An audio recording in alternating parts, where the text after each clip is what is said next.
உடையார்பாளையம் அருகே அருள்மிகு முனீஸ்வரன் ஐயனார் கோவிலின் கும்பாபிஷேகம் வெகு விமரிசையாக நடைபெற்றது. திரளான பக்தர்கள் பங்கேற்பு.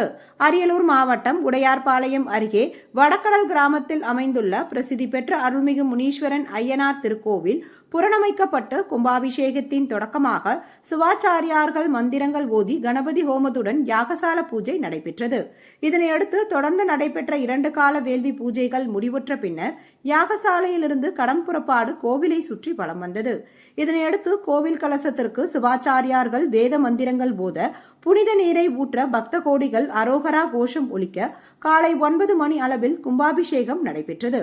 இதனைத் தொடர்ந்து புனித நீரானது பக்தர்கள் மீது தெளிக்கப்பட்டது.